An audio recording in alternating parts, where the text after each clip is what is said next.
Hi beautiful people, I hope कि आप सब बहुत खुश हैं, आप सब बहुत अच्छे हैं एंड मेरे यूट्यूब चैनल पर आपका स्वागत है जिसका नाम है स्टडी इन फ्रांस। सो मैं रहता हूँ फ्रांस के अंदर एंड मैं फ्रांस को लेकर बहुत ज़्यादा नई अपडेट्स आपके साथ शेयर करता हूँ। हर वीज़ा के बारे में बात करता हूँ बिकॉज़ मुझे बहुत ज़्यादा इनसाइड इन्फॉर्मेशन है because I have been living here since long time. So मुझे ज़्यादा नॉलेज है एंड ये जो वीडियोज़ है मैं बाहर ही शूट कर रहा हूँ। मेरे पीछे आप देख सकते हो बहुत ही ब्यूटीफुल चर्च है, बहुत फेमस है एंड यहाँ पर जो सराउंडिंग एरिया है वो बहुत ही ब्यूटीफुल है। इस टाइम फ्रांस का वेदर बहुत अच्छा है, तो मैं जो भी वीडियो शूट करता हूँ फ्रांस में बाहर ही शूट करता हूँ ताकि उससे आपको मोटिवेशन मिले एंड आपका भी मन करे कि आपको भी फ्रांस में आना चाहिए।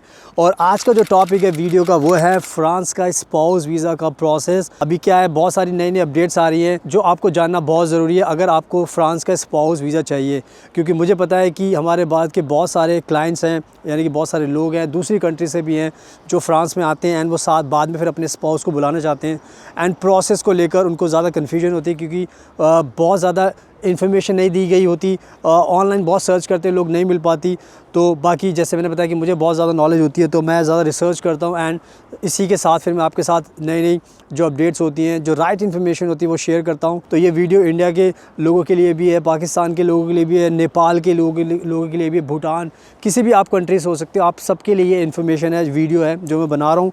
एंड प्लीज़ आप मेरे इंस्टाग्राम को ज़रूर फॉलो कर लेना, इंडियन इन फ्रांस, उसका लिंक डिस्क्रिप्शन में दिया हुआ है, क्योंकि वहाँ पर आप मुझसे सवाल पूछ सकते हो एंड वहाँ पर मेरे को जो भी एक्टिविटीज़ मैं करता हूँ उसकी अपडेट्स आपको मिल सकती हैं, तो उससे आपको लेटेस्ट अपडेट्स मिलती रहेंगी। So now without wasting for the time let's get started. So now अब मैं आपको एक एक करके फ्रांस का जो स्पाउस वीज़ा का जो प्रोसेस है वो पूरा एक्सप्लेन करूँगा। तो फ्रांस के स्पाउस वीज़ा के प्रोसेस को लेकर सबसे पहले आपको ये समझना होगा कि जो भी आपके स्पाउस फ्रांस में रहते हैं, अगर आपको उनको बुलाना है तो डॉक्यूमेंट्स आपको अच्छे से प्रिपेयर करने होते हैं, क्योंकि कोई भी वीज़ा अप्लाई करोगे, स्पेशली स्पाउस वीज़ा करोगे तो उसमें डॉक्यूमेंट्स का बहुत बड़ा हाथ होता है एंड जो सबसे इंपॉर्टेंट डॉक्यूमेंट होता है वो होता है इन्विटेशन लेटर।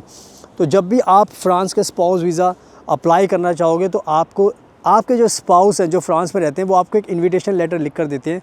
उस इन्विटेशन लेटर का मतलब होता है कि वो आपको इनवाइट कर रहे हैं फ्रांस में आने के लिए, अपने साथ रहने के लिए, बिकॉज़ आप उनके स्पाउस हो, यानी कि आप हस्बैंड और वाइफ हो, यानी कि आप हस्बैंड भी हो सकते हैं, वाइफ भी हो सकते हैं। आपके फ्रांस में आपके पति भी रह सकते हैं या आपकी पत्नी भी रह सकती है, तो कोई भी रह सकता है। तो इन्विटेशन लेटर आपको बनाना पड़ता है और इन्विटेशन आपको बहुत अच्छे तरीके से तैयार करना पड़ता है, कन्विंसिंग होना चाहिए, इसमें सारी चीज़ें बहुत अच्छी होनी चाहिए, आपके बारे में पता होना चाहिए कि फ्रांस में आप क्या करते हो, आप क्या क्या आपका एजुकेशन बैकग्राउंड है, क्या आपकी वर्किंग लाइफ है, क्या आपको एक्सपीरियंस है, आपकी शादी कब हुई थी, ये बहुत सारी चीज़ें होती हैं जो आपको बतानी पड़ती है।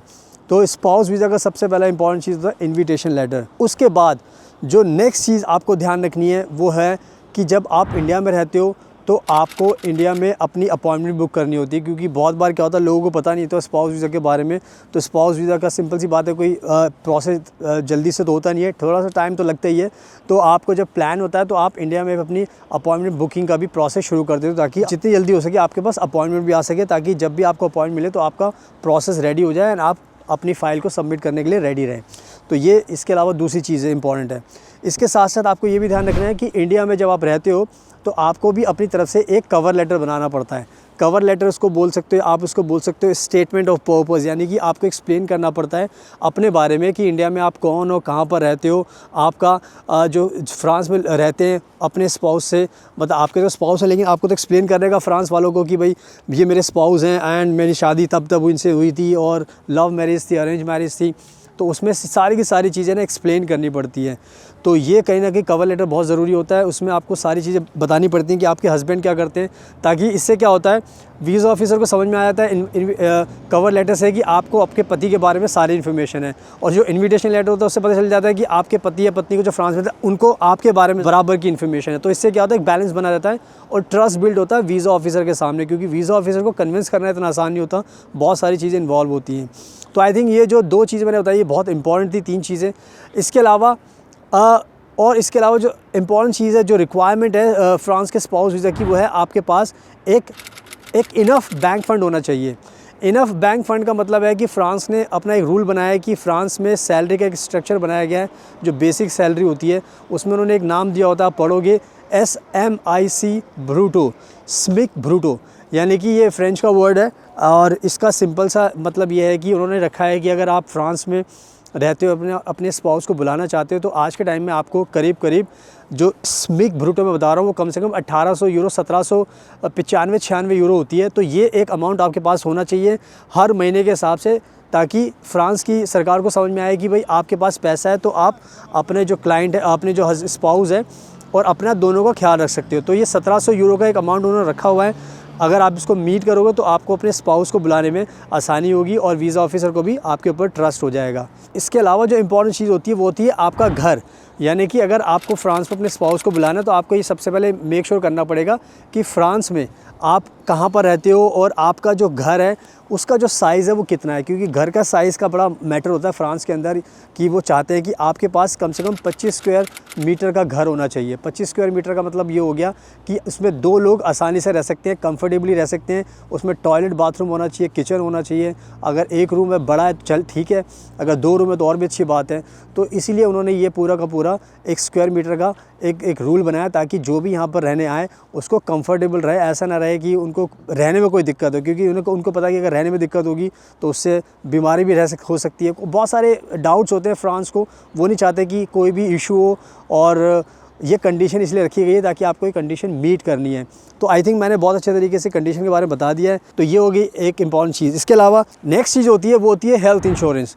सो हेल्थ इंश्योरेंस भी आज के टाइम में बहुत ज़रूरी है। तो फ्रांस चाहता है कि भाई जब भी आप आने वाले हो तो आप इंडिया से अपने हेल्थ इंश्योरेंस भी ले लो, बाय कर लो, ताकि जब भी आप फ्लाइट, क्योंकि जब सिंपल सी बात है जब भी आप फ्रांस में आओगे तो वहाँ पर आपको अलग से अमेली करके होता है, वहाँ पर रजिस्ट्रेशन करना पड़ता है। लेकिन जैसे ही आप इंडिया से आओगे तो आपको यहाँ से हेल्थ इंश्योरेंस भी लेना पड़ेगा, ताकि आपकी सारी की सारी चीज़ें क्लियर रहें। तो हेल्थ इंश्योरेंस भी बहुत ज़्यादा ज़रूरी है। इसके अलावा जो एक एप्लीकेशन फॉर्म होता है वीज़ा का, वो बहुत ज़रूरी होता है, क्योंकि वीज़ा का जो एप्लीकेशन फॉर्म होता है, आप उसमें जो इन्फॉर्मेशन होती है वो बहुत सही तरीके से आपको भरनी होती है। बहुत सारे लोग क्या हैं उसको अच्छे से भर नहीं पाते, उसमें गलती करते हैं, तो वीज़ा ऑफिसर को डाउट होता है, उसके बाद फिर वीज़ा मिलने में दिक्कत होती है। तो मैं नहीं चाहता कि आप सब ये गलती करो। तो प्लीज़ जो वीज़ा का एप्लीकेशन फॉर्म है उसको अच्छे से भरो। अगर आपको कोई दिक्कत होती है तो आप हमें भी कॉन्टैक्ट कर सकते हो, हम भी आपको भरने में आपकी मदद कर सकते हैं, क्योंकि हमें बहुत ज़्यादा नॉलेज होती है, तो हमें पता होता है कि उसमें क्या क्या चीज़ें आपको डालनी है।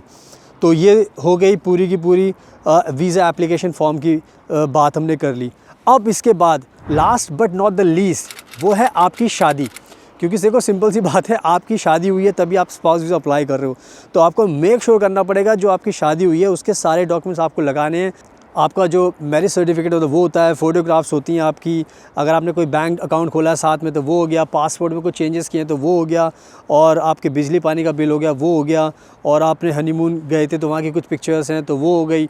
तो बहुत सारी चीज़ें होती हैं जो आपको प्रूफ़ करनी पड़ती है अपनी शादी को प्रूफ़ करने के लिए, ताकि वीज़ा ऑफिसर को यकीन हो जाए कि भाई आपकी शादी लीगल तरीके से हुई है एंड आप जेन्युइनली जो फ्रांस में रहते हैं आप उनके स्पाउस हो। तो ये कहीं ना कहीं मैरिज डॉक्यूमेंट्स की बहुत ज़्यादा ज़रूरत होती है। सो आई थिंक मैंने आपको सारी की सारी चीज़ें जो बहुत अच्छे तरीके से समझा दी हैं एंड आपको अब समझ में भी आ गया है।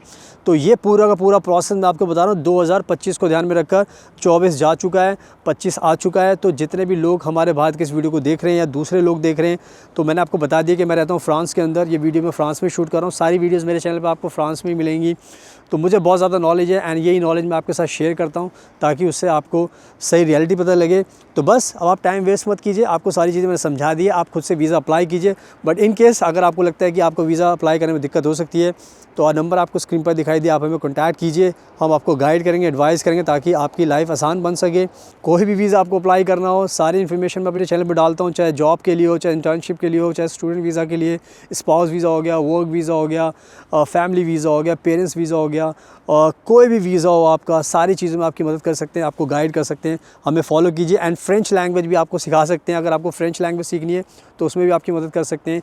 आपका फ्रेंच लैंग्वेज आपको ऑनलाइन एंड ऑफलाइन सिखा सकते हैं, तो सारी चीज़ों में आपको गाइड कर सकते हैं। जस्ट आपको हमें कॉन्टैक्ट करना है और हम आपकी पूरी मदद करेंगे। So thank you so much, आपके कीमती टाइम का best of luck and please हमेशा अपना ध्यान रखिए।